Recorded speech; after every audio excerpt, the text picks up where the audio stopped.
2024년에도 참 훌륭한 음반들이 많이 나왔습니다. 오늘은 제가 선정한 2024년 최고의 앨범 10장을 골라왔습니다. 영상의 마지막엔 아쉽게 못 넣었던 15장도 띄워드리니 총 25장의 앨범들 잘 챙겨가시길 바라겠습니다. 꼭 끝까지 봐주세요. 바로 시작해볼게요. 10번째 앨범은 펫 사운드 하우스의 카인 솔로 볼륨 1입니다. 처음부터 생소한 앨범일 겁니다. 본작은 조금 특이합니다. 단 하나의 악기만으로 앨범의 처음부터 끝까지가 꽉꽉 채워져 있기 때문이죠. 그럼 그 악기는 무엇이냐 하면 바로 카엔이라는 악기입니다. 이 앨범의 제목에도 명시된 카엔이라는 악기는 라오스의 전통 악기인데요. 이 작품에 카엔의 매력이 아주 강하게 녹아 있습니다.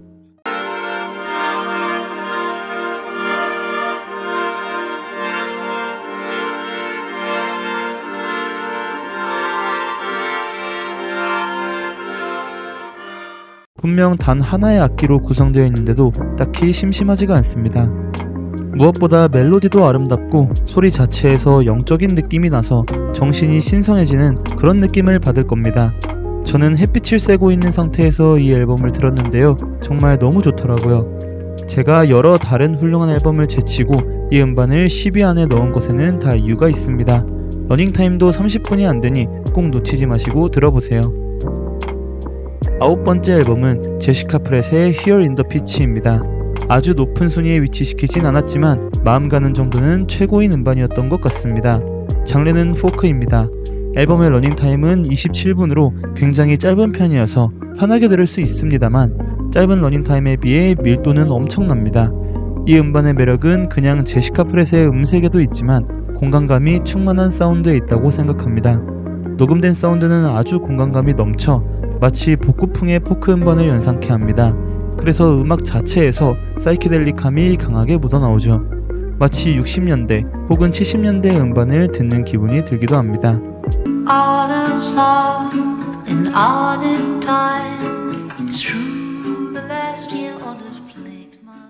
무엇보다 제시카 프렛은 올해 에이셈 라키의 성공개곡 하이잭에도 피처링하며 의외의 인상을 주기도 했습니다.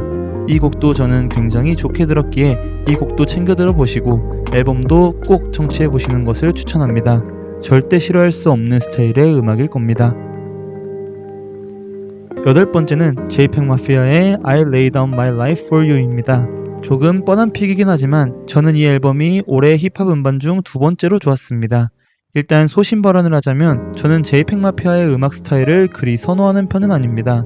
스케어링 더 호스에서의 스타일은 정말 좋아하지만 곡 길이가 짧고 도파민이 터져나오는 이전까지의 솔로 앨범 스타일은 그렇게 손이 가지 않았어요. 근데 이번 앨범이 의외로 제 마음을 저격했습니다. 저는 제이팩 마피아의 앨범 중에서 이번 짝이 가장 좋더라고요.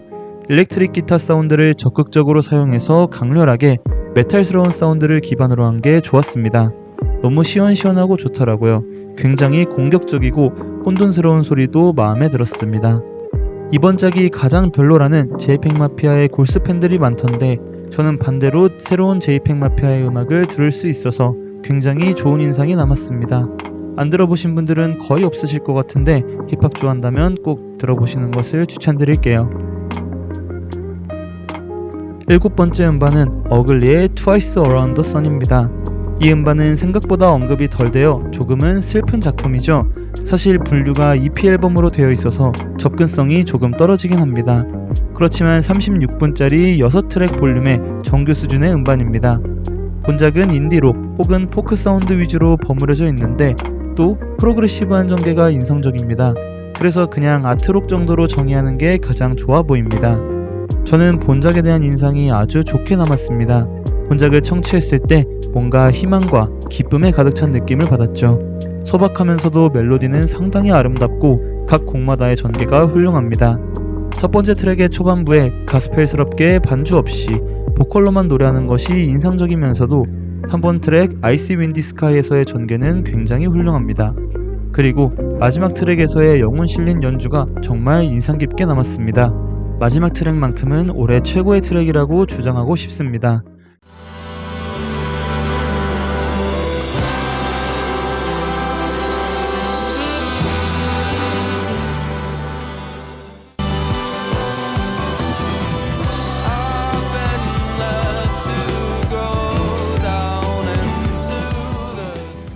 만약 본인이 록 음악을 좋아하시는데 이 앨범을 놓치셨다면 큰 손해일 것입니다. 꼭 챙겨가시길 바랄게요. 여섯 번째 음반은 샘 LRC의 A Lonely Sinner입니다. 본작은 인디씬 러버 혹은 힙스터들에게 가장 큰 사랑을 받았던 앨범이지 않을까 싶습니다. 샘 LRC라고 불리는 이 아티스트는 브라질 출신인데요. 정보가 딱히 없어 신비주의를 표방하고 있는 아티스트인 것 같아요. 이 음반의 장르는 포스트록으로 정의됩니다. 그 안에 앰비언트 사운드의 고요한 파트도 있고요. 우리가 흔히 아는 포스트록의 매력이 드러나는 내달리는 파트도 있습니다. 그렇지만 앨범의 전반적인 분위기는 아주 따뜻하고 몽롱합니다. 그래서 날씨 좋은 날에 딱 들으면 기분 좋아지고 황홀해지는 그런 작품이에요.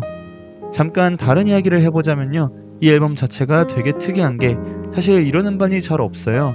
이렇게 한 개인이서 포스트록 사운드를 구사하면서도 신비주의를 표방하고 수준 높은 작업물이 나오기가 쉽지가 않죠.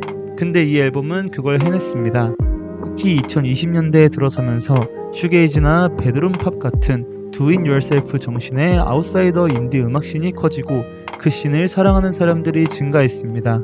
그리고 이 작품은 나중에 또 몇십 년이 지나서 이 씬을 회상했을 때 그 중심에 있었던 그리고 가장 높은 수준을 자랑했던 음반으로 남아있게 될 것 같습니다. 다섯 번째는 베스 기븐스의 Life's Outgrown입니다. 사실 올해 호평을 받은 음반들은 웬만해서 다 하반기에 나왔습니다.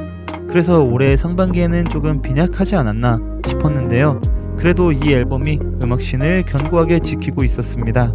베스 기븐스는 그 유명한 트립팝 아티스트 포티스 헤드의 여성 보컬입니다. 솔로 앨범으로는 2002년의 아웃 오브 시즌 이후로 거의 22년 만입니다. 그렇지만 아주 뛰어난 수준의 작품을 만들어 왔습니다. 챔버 포크, 싱어송라이터 장르의 음반입니다. 앨범 내내 잘 절제된 현악기들이 귀에 먼저 들어오고요. 영적이고 어두운 느낌이 일품입니다. 악기 연주를 포함해서 베스 기븐스의 보컬에는 절제미가 뛰어납니다. 그리하여 깔끔하고 담백한 맛의 음반이 나왔다고 말씀드릴 수 있을 것 같습니다.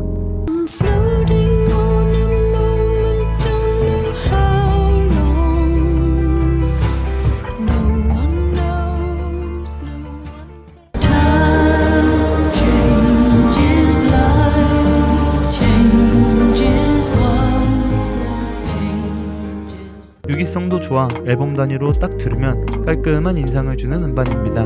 이 앨범을 들어보시고 아까 언급한 이 앨범도 한번 들어보시면 좋겠습니다. 네 번째 음반은 카의 The Thief Next to Jesus입니다.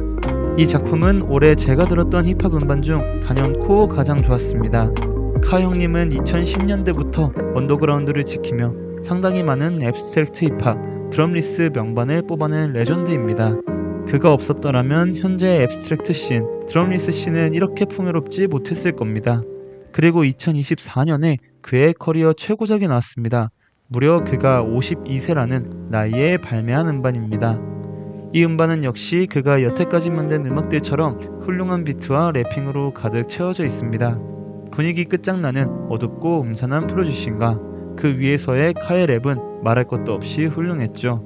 그의 최고작으로 평가받았던 Unkilled Samurai와 비교해도 전혀 꿀리지 않는 작품이었습니다. 이 앨범은 정말 의심의 여지 없이 재생 버튼을 눌러도 될 것이라고 여러분들에게 자부합니다. 하지만 슬프게도 카는 올해 이 앨범을 내고 안타깝게도 세상을 떠나셨습니다. 그는 래퍼이기도 했지만 소방관으로서도 활동하며 시민들에게 존경을 받는 인물이기도 하였습니다. 사인은 유족분들의 희망으로 밝혀지지 않았습니다. 2010년대의 힙합을 묵묵히 빛내주셨던 그리고 떠나실 때까지도 세상 멋있으셨던 이 아티스트에게 존경과 애도를 표합니다. 세 번째는 신디리의 다이아몬드 주빌리입니다. 이 앨범은 올해 가장 신비로운 앨범이 아니었을까 싶습니다. 일단 아주 긴 러닝타임으로 관심을 끌었습니다. 약 2시간가량 되는 앨범이에요. 근데 또 이 앨범이 특이한 것은 스트리밍 사이트에 없습니다. 그래서 사실 이 두 가지 특징 때문에 듣기 자체가 굉장히 어려웠어요. 저 같은 경우는 유튜브를 통해서 2시간이나 할애해서 들어야 했으니까요.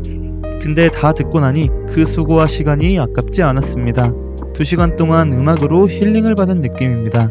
이 앨범의 사운드는 포근하게 청자를 안아줍니다. 아주 매력적인 힘나고직 팝 사운드, 사이키델릭 팝 사운드가 압권인 음반이었습니다. 2시간이라는 길이 때문에 호흡은 길지만 그게 크게 문제가 되진 않습니다. 긴 길이 때문에 저도 모든 순간들이 솔직히 기억나지는 않습니다. 그렇지만 분명 그 순간들은 좋았습니다. 그것이 이 작품에 남은 긍정적 감상이라고 할 수 있겠습니다. 두 번째 앨범은 조디 그립의 더 뉴 사운드입니다. 이 앨범을 만든 조디 그립은 블랙미디라는 밴드의 프론트맨입니다. 블랙미디는 아방가르딕하고 광기 넘치는 연주를 눌러 담은 그런 록 음악으로 평론가들의 마음을 앗아간 영국 출신 밴드입니다. 이 밴드는 3장의 앨범으로 짧은 시간 내에 엄청난 성공을 거두게 됩니다. 하지만 아쉽게도 작년이었던 2024년에 해체되고 마는데요. 섭섭함을 느끼던 팬들의 마음을 위로하듯 프론트맨인 조디 그립이 바로 솔로 앨범으로 돌아왔습니다. 이 앨범에서도 조디 그립은 비범한 음악력을 뽐냈습니다. 신이 내린 재능이 없다면 아무나 쉽게 따라 만들 수 없는 재즈록, 프록 사운드를 광활하게 펼쳐놓았습니다. 일단 재즈, 프록 음반을 혼자서 만드는 것 자체가 이미 거의 천재에 가깝다는 것을 증명하는 것인데요. 앨범을 들어보시면 더 충격적입니다.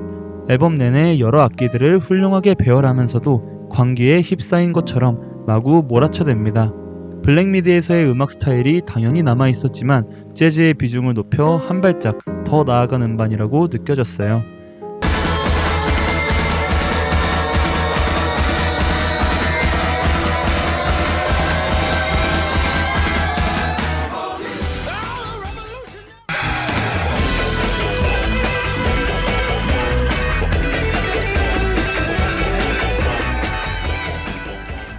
이런 음반은 역사적으로 보아도 그리 흔치 않습니다. 70년대의 재즈록 씬, 캔터베리 씬이나 프록, 줄 씬에서도 이런 느낌의 음반은 없었던 것 같습니다. 그렇기에 이 앨범, 역사에 앞으로도 길게 남을 앨범임이 분명하니 여러분들이 꼭 체크해보셨으면 좋겠습니다.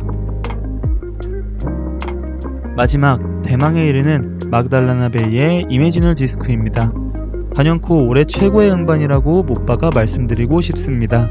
뭐랄까요, 이 앨범은 일렉트로, 신스팝의 역사에 한 획을 그었습니다. 이제부터 이런 비슷한 장르의 음반을 만드는 음악가들에게는 이 앨범을 넘어야 한다는 굉장히 잔혹한 과제가 생겼습니다. 그만큼 이 작품은 완벽합니다. 앨범의 시작부터 끝까지 모든 트랙이 부드럽게 이어지면서도 훌륭한 곡 다음에 훌륭한 곡들이 계속해서 등장합니다. 딱 듣기만 해도 작곡에 엄청난 신중을 가한 것처럼 느껴지며 귀를 사로잡는 부분도 때로는 따뜻하게 만들어주는 부분도 확실히 존재합니다. 이 음반은 그냥 청자들에게 극락이 무엇인지를 완벽하게 알려주는 것 같습니다.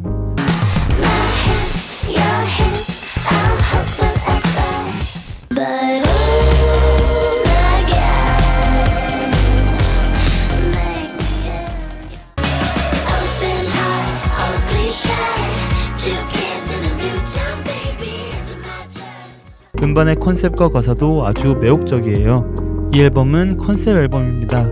가상의 캐릭터의 이마에 이매지널 디스크라는 CD를 꽂아 넣었는데 그 캐릭터가 CD의 거부 반응을 일으키고 인간의 주체적인 의식과 정체성을 찾아나가는 가사가 담긴 컨셉으로 만들어졌습니다. 장르적으로는 신스팝, 프로그레시브 팝, 댄스팝 등 여러 세부 장르를 가려지르고 있습니다. 그만큼 많은 요소를 차용해서 만들어낸 음반이고 결국에는 본작이 2024년의 음반들 중 정상에 우뚝 서게 되었습니다. 자, 이렇게 10장의 앨범에 대한 간단한 소개를 남겼고요. 다음에는 아마 국내 음반 연말결산 영상이 업로드 될 겁니다.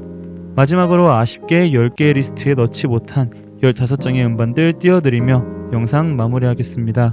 감사합니다.